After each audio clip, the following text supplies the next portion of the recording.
시청자 여러분 안녕하십니까. 11월 25일 아침 이제 9시가 거의 다 돼가는데요. 존옥현의 안보 청론을 시작하겠습니다.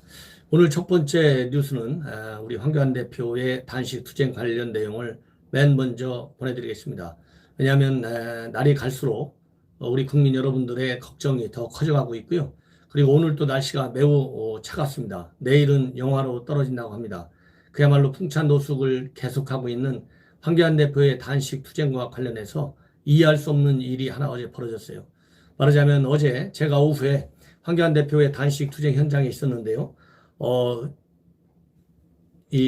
말하자면 그 헬기 두 대가 떴어요. 아마 대통령이 어디를 다녀왔는지 아니면 누구 국왕이 왔는지 모르겠는데 어제 청와대에서 나온 얘기가요.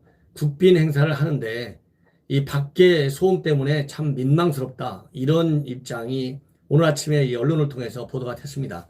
제가 보기에 이 국민들의 저항의 목소리가 이 국빈한테 들리는 것이 창피한지 아니면 쥐소미와 같이 사상 최대의 안보정책 실패를 몰아넣은 현 정권의 무능한 외교안보 정책, 이것이 국제사회에 다 알려진 거 아니겠어요?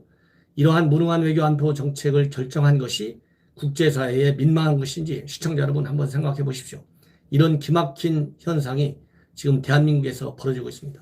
사상 최악의 지소미아 폐기 결정을 해놓고 그야말로 안보를 한마디로 완전히 포기해 놓아가지고 우리 한국 국내 또 일본, 미국 당사자 국가에서는 물론이지만 국제사회의 웃음거리가 되고 조롱거리가 되고 이러한 무능한 정책을 취한 현 정권이 과연 뭐가 민망스러운지조차도 알 수가 없다. 이런 말을 먼저 말씀을 드리겠습니다. 시청자 여러분들께서 냉정하게 잘 판단하시리라고 믿어요. 그 다음에 이제 오늘부로 6일째인데요. 이 황교안 대표 혈압이 많이 떨어지고 있고 속이 메시껍고 이렇게 건강에 이상 신호들이 이 건강이 급속도로 나빠지는 신호들이 자꾸 나타나고 있습니다. 그리고 날씨가 이렇게 엄청 추울 때는요. 이 단식 투쟁 건강에 미치는 효과가 정상시에 단식 투쟁할 때보다 상당히 나쁘다고 합니다. 6, 7배 정도 나쁘다고 하는 것이 의학 전문가들의 얘기입니다. 그래서 과거에 야당 대표들이 단식 투쟁을 할 때 방 안에서 아니면 실내에서 할 때하고 이렇게 풍찬 노숙을 할 때의 건강에 미치는 정도는 상당한 차이가 있다. 이렇게 어제 의료진의 얘기가 있었다고 합니다. 이런데 오늘 또 변함없이 단식 투쟁을 이어가고 있는데요. 새벽 4시경에 페이스북에 글을 올렸습니다. 이 페이스북에 글을 올린 글 중에서 시청자 여러분들께서 황교안 대표의 단단한 각오와 결심, 언제까지 이 단식이 계속될 건지 우리가 짐작할 수 있는 그러한 그날 메시지가 나왔습니다. 단식을 한마디로 중단하지 않겠다. 자유와 민주와 정의가 비로소 살아 숨쉴 때 미래를 포기할 수 없기 때문이다. 그러니까 자유와 민주, 정의 이것이 살아날 때까지 단식하겠다는 겁니다. 고통은 고마운 동반자다. 육신의 고통을 통해 나라의 고통을 떠올린다. 저와 저희 당의 부족함을 깨닫게 한다. 거적 넘어 보이는 국민 여러분 한 분 한 분이 그래서 제게 소중한 스승이다. 이 길에서 대한민국의 길을 찾는다. 간밤 성난 비바람이 차가운 어둠을 두드린다. 이 추위도 언젠가 끝이 날 것이다. 잎은 떨어져도 나무 중지를 꺾을 수는 없다. 몸은 힘들어도 정신은 더욱 또렷해진다. 이렇게 아주 단단히 마음을 먹고 있어요. 여기서 비바람이 아무리 불어도 나무 중지는 못 꺾는다는 말. 이 얘기는 패스트트랙 공수처법과 비례제 연동형 비례대표제 반드시 처리하라. 이 두 가지가 관철되지 않으면 절대로 단식 투쟁하겠다는 의지를 꺾지 못한다. 이러한 강한 결심을 우리가 읽을 수 있습니다. 우리가 아낌없는 성원을 통해서 황 대표의 단식 투쟁이 꼭 성공하도록 그리고 건강을 해치는 일이 없도록 해서 우리가 모두가 우리 애국 시민 모두가 하나가 되어야 되겠습니다. 자, 다음으로는요. 이 대통령 국정 지지율 그다음에 그 정당들에 대한 지지율, 이 리얼미터가 매주 월요일이 되면 발표하게 되는데 리얼미터의 여론조사 결과가 나왔습니다. 대통령의 긍정평가율 지난주보다 떨어졌어요. 46.9%. 그리고 부정평가율이 많이 올랐습니다. 약 2% 정도 올랐어요. 그래서 50.8%. 국민의 절반 이상이 대통령의 국정 수행에 반대를 하고 있습니다. 지소미아, 방위비 등등 외치와 내치에서 나라를 망가뜨리는 국정 운영에 관해서 어느 국민이 좋아하겠습니까? 진보 지지층에서조차도 이제 반발이 나오고 있어요. 반대가 늘어나고 있습니다. 고정 지지율이 흔들리는 것이죠. 호남에서도 긍정평가보다는 부정평가가 훨씬 더 늘었고요. 국민 절반이 이제 반대쪽으로 돌아섰다고 했는데 그 중에 주목할 만한 것은 중도층의 대전환입니다. 이런 내용을 말씀드리고 싶고 또 여당에 대한 지지율, 민주당 지지율 떨어졌어요.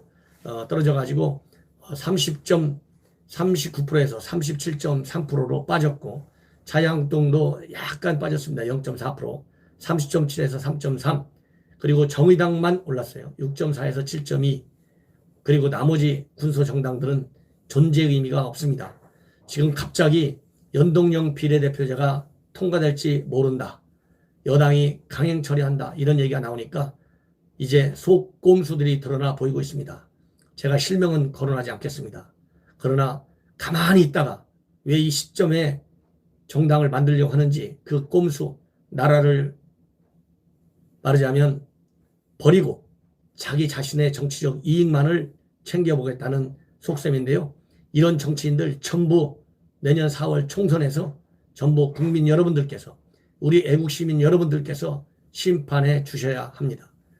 그야말로 좌파 진보층은 하나로, 우파 우리 보수층은 하나로 반드시 뭉쳐야만이 이 나라의 독선적 국정운영, 그야말로 오만불손한 국정운영에 종지부를 찍을 수가 있어요.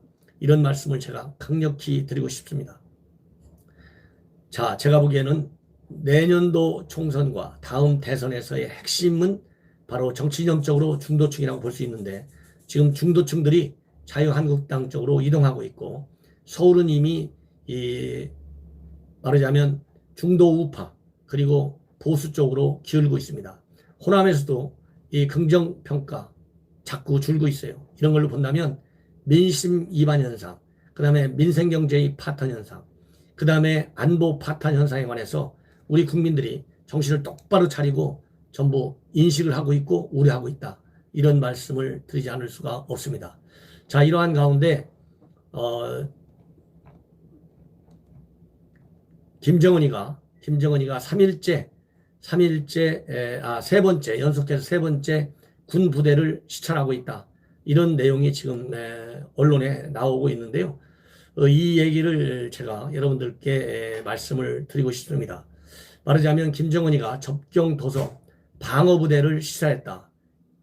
방어부대를 시찰했는데 여기서 군인들의 생활 실태를 점검하고 또 전투 준비 상태를 점검했다. 이렇게 조선중앙통신이 보도를 했어요. 이 내용을 제가 조금 자세히 말씀드리겠습니다. 왜냐하면 시기적으로 보면 우리 한국 국내가 좌와 우로 완전히 양분되어 있는 상태예요. 그러면 국론 분열을 제일 좋아하는 사람이 누굽니까? 바로 김정은이 아니겠어요? 김정은이는 국론 분열을 통해서 통전 전략의 성공적 수행을 위한 국내 분위기가 조성되고 있다. 이러한 판단을 할 것입니다. 그럼으로써 대남 도발 수위를 높이고 한미 동맹 관계를 끊어버리고 그럼으로써 한미일 삼각 안보협력 체제를 금가게 하는데 모든 정책의 역점을 두고 있다. 이렇게 제가 결론적으로 말씀드리고 싶은데요. 이러기 때문에 최근에 연거푸 3차례에 걸쳐서 김정은이가 군부대를 시찰했다. 즉 말하자면 저격병 부대, 그 다음에 특수전 부대, 그렇지 않습니까? 제가 별도로 방송해 드린 적이 있죠. 여기에 의해서 오늘은 남북 접경 지역인 창린도 방어부대를 비롯한 서부전선을 시찰했다고 합니다. 그래서 지금 현재 이 김정은이의 행보는 한반도 정세 변화의 흐름 속에서 김정은이가 직접 접경지까지 남하해가지고 군부대를 시찰하는 것이 매우 이례적이다. 저는 그렇게 봅니다. 서부전선에 위치한 창린도 방어부대인데요. 이 창린도는 황해도 남단, 백년도 남쪽에 위치한 성입니다.